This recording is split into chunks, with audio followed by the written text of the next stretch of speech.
दोस्तों, आपका new study zone में स्वागत है। DSSB PRT के लिए ये क्लास है चाइल्ड डेवलपमेंट एंड पेडागोजी की। आई होप आप सभी को ये क्लास पसंद आए। वीडियो अच्छी लगे तो सभी लाइक करें, शेयर करें। चैनल पे नए हैं तो सब्सक्राइब ज़रूर करिए चैनल को। बेल आइकन को प्रेस कर दीजिए ताकि आपको हमारी आने वाली वीडियो का नोटिफिकेशन मिलता रहे। तो शुरू करते हैं आज की वीडियो। हमारा चैप्टर है 19 शैक्षिक तकनीकी, एजुकेशनल टेक्नोलॉजी। इससे रिलेटेड जो क्वेश्चन है वो हम इस वीडियो में कवर करेंगे। पहला हमारा क्वेश्चन है,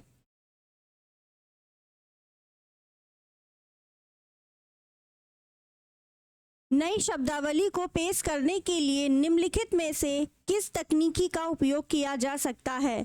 अनुवाद करना, सार ज्ञात करना। तो नई शब्दावली को पेश करने के लिए हम अनुवाद करना और सार ज्ञात करना, इन दोनों तकनीकी का उपयोग करते हैं। इसलिए आपका जो राइट आंसर है वो है option D, first and second. Next question, निम्नलिखित में से कौन सा कथन सही है? एक तकनीकी सीखना हमें नौकरी प्रदान कर सकता है।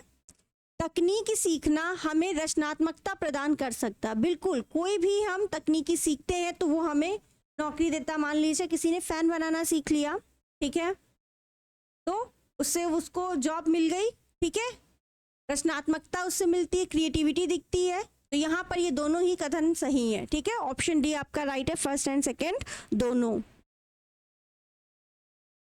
नेक्स्ट क्वेश्चन नंबर 3, निम्नलिखित में से कौन सा कथन सही है? तकनीक कभी रचनात्मक समझ नहीं ला सकती है। वर्तमान दौर की शिक्षा तकनीक पर अधिक बल देती है। कह रहा तकनीक कभी रचनात्मक समझ नहीं ला सकती, ये गलत है। तकनीकी जो है हमेशा रचनात्मक ही समझ लाती है, ठीक है। तो यहाँ पर नहीं, इसलिए फर्स्ट वाला गलत है। और इस टाइम पर, प्रेजेंट टाइम, शिक्षा तकनीक पर अत्यधिक बल देती है। बिल्कुल, वर्तमान दौर की जो शिक्षा है वो कैसी है? टेक्नोलॉजी बेस है, ठीक है। तो यहाँ पर जो राइट आंसर है वो है बी, केवल 2।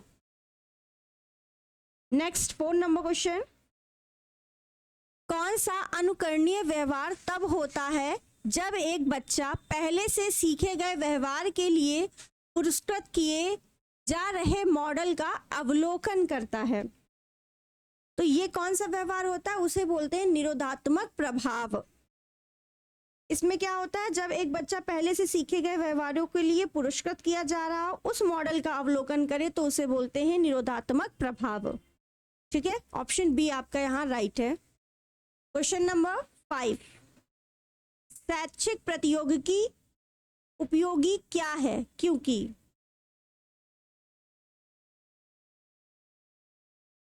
कह रहा है शैक्षिक प्रतियोगिकी उपयोगी है क्योंकि क्या समय की आवश्यकता है, इसे प्रसिद्ध संसाधनों द्वारा स्वीकार किया गया है, यह शिक्षण को प्रभावी और सफल बनाता है, यह विद्यार्थियों को शिक्षण और शिक्षा प्राप्ति की गतिविधि की ओर आकर्षित करता है। तो बताइए इन चारों में से आपको ऑप्शन जो है कौन सा सही है?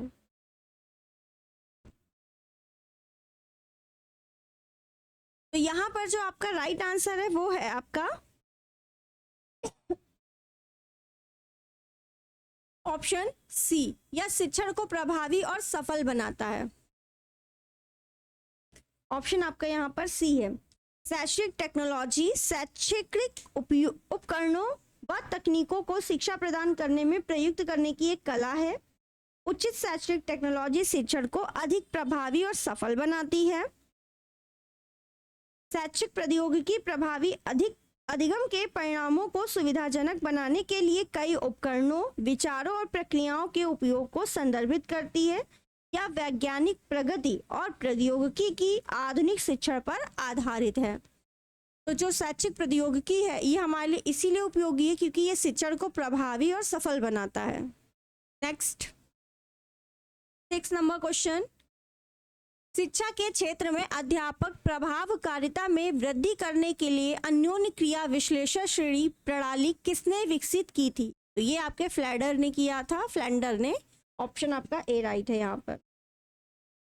नेक्स्ट, निम्नलिखित में से कौन प्रौद्योगिकी के माध्यम से संचार में प्रासंगिक नहीं है? Which of the following is not relevant in communication through technology? प्रेषक, प्राप्तकर्ता, टिप्पणी, प्रतिपुष्टि। तो आपको बताना है 7 का राइट आंसर क्या है, कौन सा प्रासंगिक नहीं है। तो जब भी किसी टेक्नोलॉजी में एक कम्युनिकेशन होता है तो उसमें एक प्रेषक होता है, एक प्राप्तकर्ता होता है, उसके बाद हमें फीडबैक क्या मिल रहा है वो चीजें होती है, ठीक है। तो यहाँ पर रिमार्क नहीं होता, तो राइट आंसर आपका हो जाएगा ऑप्शन सी यानी टिप्पणी। ये प्रासंगिक नहीं होता है, ठीक है। नेक्स्ट,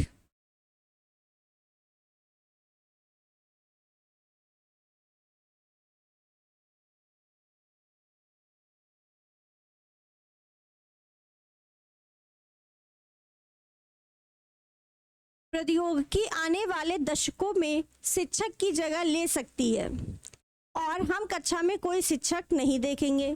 कह रहा आने वाले समय में टेक्नोलॉजी का इतना यूज होगा कि शिक्षक की जरूरत ही नहीं पड़ेगी, हमें क्लास में जो है टीचर्स नहीं दिखेंगे। इस कथन का पहला भाग सत्य है, इस कथन का दूसरा भाग सत्य है, या कथन सत्य है या कथन गलत है। ये 4 ऑप्शन है। अब इसको तो आपको अपनी समझ से ही देना है।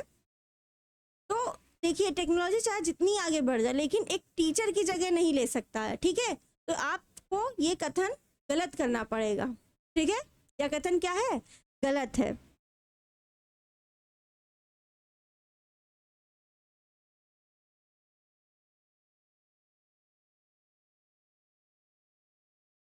इसकी अगर हम एक्सप्लेनेशन की थोड़ी सी बात करें तो प्रौद्योगिकी एक शिक्षक के लिए केवल एक उपकरण के रूप में है कि शिक्षक जो है, टीचर जो है, टेक्नोलॉजी का यूज करके बच्चों को उस चीज को सरलतम तरीके से सिखा सकता है, लेकिन शिक्षक ही ना हो, बच्चे टेक्नोलॉजी से सीख जाएं, ऐसा पॉसिबल नहीं है। नेक्स्ट,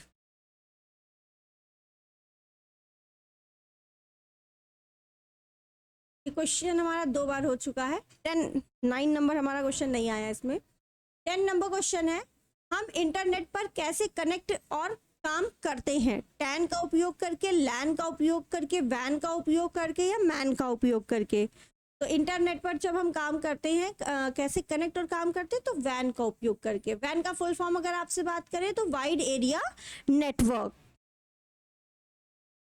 नेक्स्ट, 11 नंबर क्वेश्चन, निम्न में से कौन सा उदाहरण है जो प्रौद्योगिकी का उपयोग करके मूल्यांकन का प्रतिनिधित्व करता है? कंप्यूटर पर मार्क लिस्ट तैयार करना, कंप्यूटर का उपयोग करके परीक्षण करना, ऑनलाइन टेस्ट परीक्षा के बारे में ईमेल भेजना मूल्यांकन का प्रतिनिधित्व करता है, ये आपसे पूछा, और टेक्नोलॉजी का यूज करके, तो वो है ऑनलाइन टेस्ट। ऑप्शन आपका सी यहाँ पर राइट है। 12 नंबर क्वेश्चन, ELT का सही पूर्ण रूप क्या है? यानी ELT का आपसे फुल फॉर्म पूछा जा रहा है, क्या है ELT? E का मतलब है इंग्लिश, L का मतलब है लैंग्वेज, T का मतलब है teaching. English language teaching, time नहीं, एलिवेशन नहीं, ये गलत। तो राइट आंसर आपका क्या है, B, English language teaching. ELT का फुल फॉर्म है अंग्रेजी भाषा शिक्षण। क्वेश्चन नंबर 13, निम्नलिखित में से कौन शैक्षिक प्रौद्योगिकी की विशेषता नहीं है? यानी एजुकेशनल टेक्नोलॉजी की विशेषता नहीं है।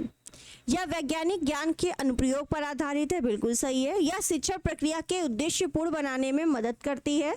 यह पर्यावरण को नियंत्रित करके अधिगम को प्रोत्साहित करती है। यह शिक्षण प्रक्रिया को नीरस बनाती है। आप ही बताइए, टेक्नोलॉजी का जब यूज करते हैं तो वो नीरस हो जाती है, यानी मजा नहीं आता पढ़ने में? ऐसा तो नहीं, टेक्नोलॉजी का यूज करके तो और मजा आता है बच्चों को पढ़ाने में, है ना, और बच्चों को भी बहुत मजा आता है ना। तो ये गलत है, ऑप्शन आपका डी गलत है, यानी यही सही है।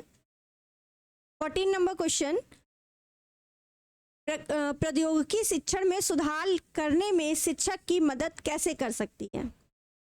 टेक्नोलॉजी जो है टीचिंग में सुधार करने के लिए टीचर की मदद कैसे कर सकती है, ये पूछा है।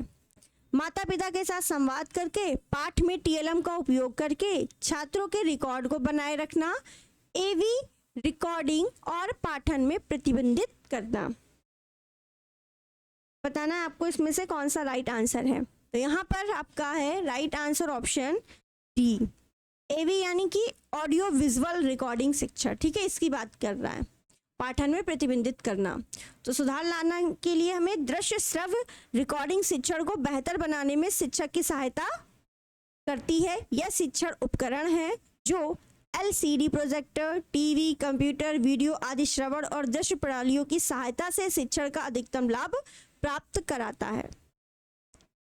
नेक्स्ट 15 नंबर क्वेश्चन, शैक्षिक तकनीकी का उपयोग कई अन्य तरीकों से अधिक फायदेमंद है क्योंकि यह सोचने के लिए समय देता है, संवेदी भागीदारी की व्यापक रेंज प्रदान करता है, या उचित मार्गदर्शन की अनुमति देता है, या समझने की गुंजाइश प्रदान करता है। तो यहाँ पर जो राइट आंसर है ऑप्शन बी है, संवेदी भागीदारी की व्यापक रेंज प्रदान करता है। नेक्स्ट 16 नंबर क्वेश्चन, इनमें से कौन सी प्रौद्योगिकी सहायता प्राप्त शिक्षण विधियां क्षेत्र की यात्रा के लिए एक अच्छा विकल्प हो सकती है? इंटरैक्टिव लर्निंग प्रोग्राम, टेलीफोनिक साक्षात्कार, वेब सेमिनार, इंटरनेट। सबसे अच्छा जो है इंटरैक्टिव लर्निंग प्रोग्राम है। इसमें होता क्या है, प्रौद्योगिकी सहायता प्राप्त शिक्षण विधि है जो किसी क्षेत्र की यात्रा के लिए एक अच्छा विकल्प हो सकती है। ऑप्शन आपका ए राइट है यहाँ पर। 17 नंबर क्वेश्चन, वास्तविक जीवन के निकट स्थितियां प्रदर्शित करना निम्नलिखित में से किसके माध्यम से संभव है? तो वो है सिम्युलेटेड लर्निंग। राइट आंसर आपका है ऑप्शन बी।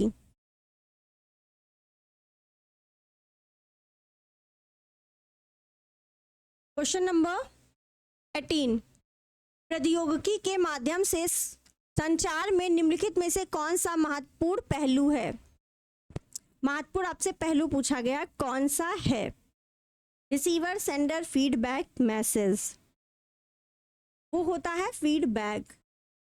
सबसे इंपॉर्टेंट जो है प्रौद्योगिकी के माध्यम में संचार में कौन सा महत्वपूर्ण पहलू है, तो वो है फीडबैक। एंड लास्ट क्वेश्चन इस चैप्टर का, डिस्टेंस मोड, समय, गति और अध्ययन के तरीके का चयन करने के लिए दूरस्थ शिक्षा मोड के छात्रों के लिए यह संभव बनाता है। शिक्षा का अधिकार, लचीली शिक्षा, दो तरफा संचार, तकनीकी मध्यस्थता। तो यहाँ पर जो राइट आंसर है वो है लचीली शिक्षा। ऑप्शन आपका क्या है यहाँ पर? राइट बी है।